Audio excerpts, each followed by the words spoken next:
कुछ कुछ लोगों को बहुत ज़्यादा पसीना आने वाली प्रॉब्लम होती है। कई बार ये पसीना आना इतना ज़्यादा हो जाता है कि हमें बहुत ज़्यादा गिल्ट फीलिंग हो जाती है, कई बार बहुत ज़्यादा खराब लगता है।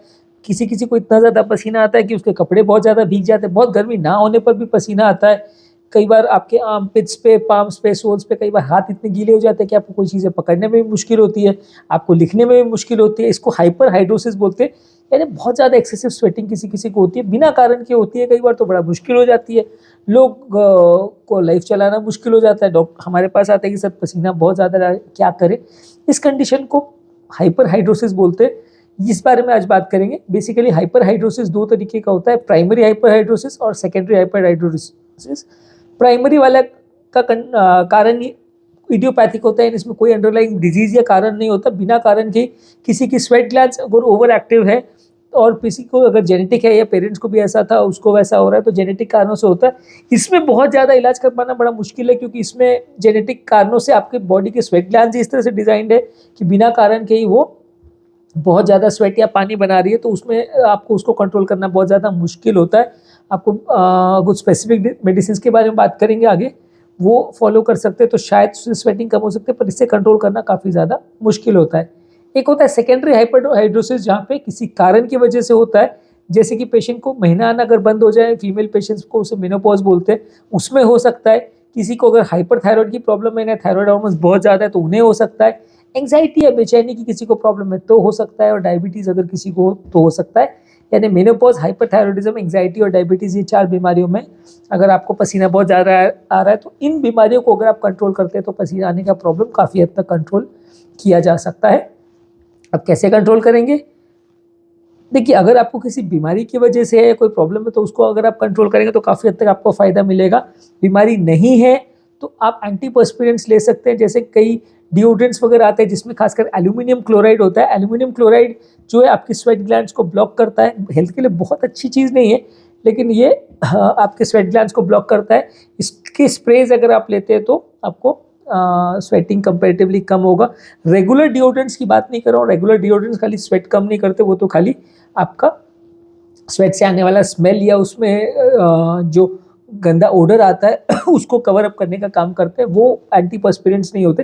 एंटीपर्स्पिरेंट्स उसमें अलग से अवेलेबल होते हैं, उसमें आपको चेक करना पड़ेगा कि एल्यूमिनियम क्लोराइड है क्या, तो वो आप ले सकते हो।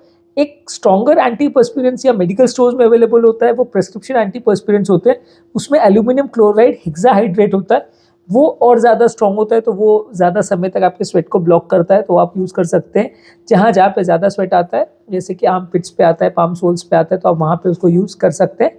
कुछ मेडिसिन जैसे कि एंटीकोलिनर्जिक मेडिसिन और बीटा ब्लॉकर्स भी स्वेटिंग को कम करते हैं।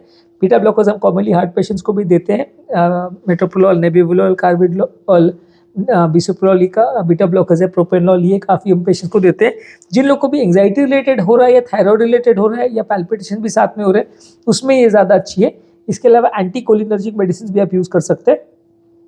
बहुत ज़्यादा अगर किसी को कोई पर्टिकुलर एरिया में अगर ज़्यादा स्वेटिंग हो रही है, जैसे मान लीजिए किसी को इतना हो रहा है कि हाथ में इतना पसीना आता है कि वो लिख भी नहीं पाता, अगर इतना स्वेटिंग हो रहा है, तो उसमें हाथ की जो नर्व है, जो नर्व फाइबर्स उसको सप्लाई करते हैं हार्ट के स्वेट ग्लैंड्स को, हाथों के, वहाँ पे बोटॉक्स का इंजेक्शन लगा सकते हैं, जो कि कुछ महीनों तक वहाँ के स्वेट सिक्रीशन को ब्लॉक कर देगा, वो नर्व फाइबर्स को पैरालाइज कर देता है, तो वहाँ से ब्रेन की से जो मैसेज जाता है स्वेट बनाने का, वो उस नर्व फाइबर्स तक नहीं पहुँच पाएगा, तो पेशेंट को कुछ महीनों तक रिलीफ मिलता है। लेकिन बोटॉक्स से मिला हुआ रिलीफ टेम्परेरी रहता है, अलग अलग केस में 6 मंथ्स टू 1 ईयर मैक्सिमम ये चलता है।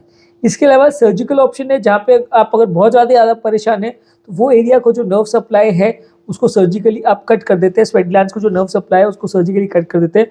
ऑब्वियसली कम्बरसम और कॉस्टली प्रोसीजर तो हर पेशेंट में तो आप नहीं कर सकते। जो पेशेंट को बहुत ज़्यादा पसीना आ रहा है और बहुत ही ज़्यादा प्रॉब्लम हो रही है और खासकर हाथों में आ रही है, तो आप ज़्यादा कर सकते हो। अगर किसी को आर्मपिट्स पे आ रही है या किसी को पूरी बॉडी में पसीना आ रहा है, तो फिर वो इतना ज़्यादा इजी नहीं है मैनेज करना, उसको आप सारी नर्व फाइबर्स को तो कट नहीं कर सकते।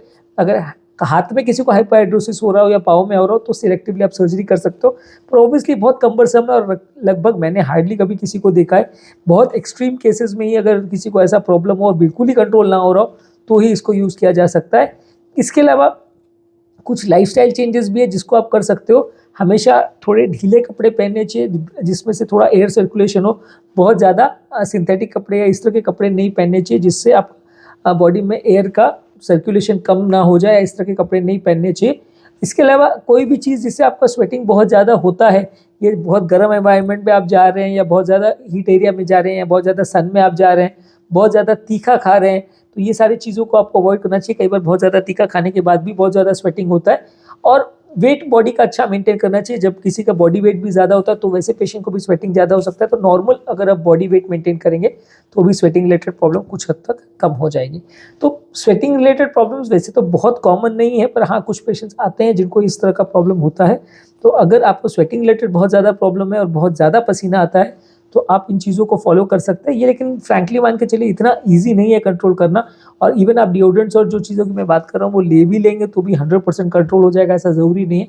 बहुत सारे पेशेंट्स को जिनको ये प्रॉब्लम होती है उसको इनके साथ जीना पड़ता है, क्योंकि ये पूरी तरह से क्यूरेबल प्रॉब्लम्स तो नहीं है।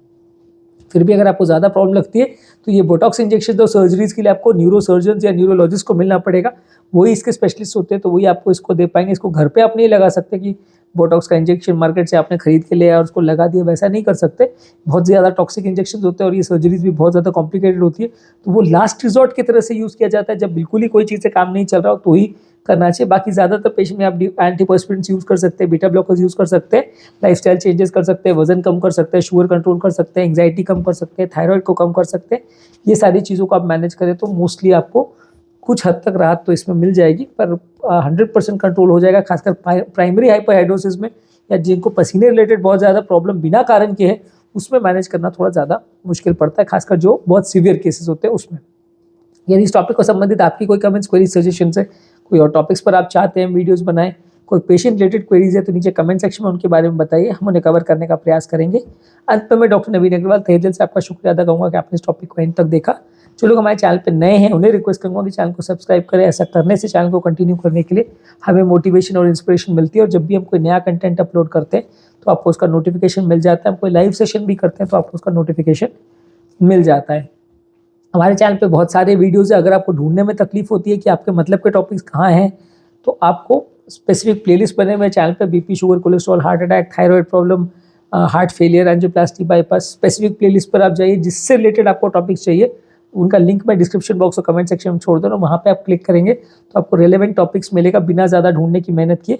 और बहुत ज़्यादा डिटेल में जो कंटेंट नहीं देखना चाहते हैं उनके लिए यूट्यूब शॉर्ट्स हम अपलोड कर रहे हैं, जिसमें सारे टॉपिक का हम 1 मिनट में ब्रीफ समरी हम आपको देते हैं। और ये सारे शॉर्ट्स को हम फेसबुक और इंस्टाग्राम पे भी अपलोड कर रहे हैं, तो आप वहाँ पे भी रील्स में हमें फॉलो कर सकते हैं। तो आपको ये सारा कंटेंट बिना ज़्यादा ढूंढने की मेहनत किए आपको रेलेवेंट टॉपिक्स मिल जाएगा और उस पर छोटा सा ब्रीफ समरी मिल जाएगा, बिना पूरा डिटेल में टॉपिक को देखें।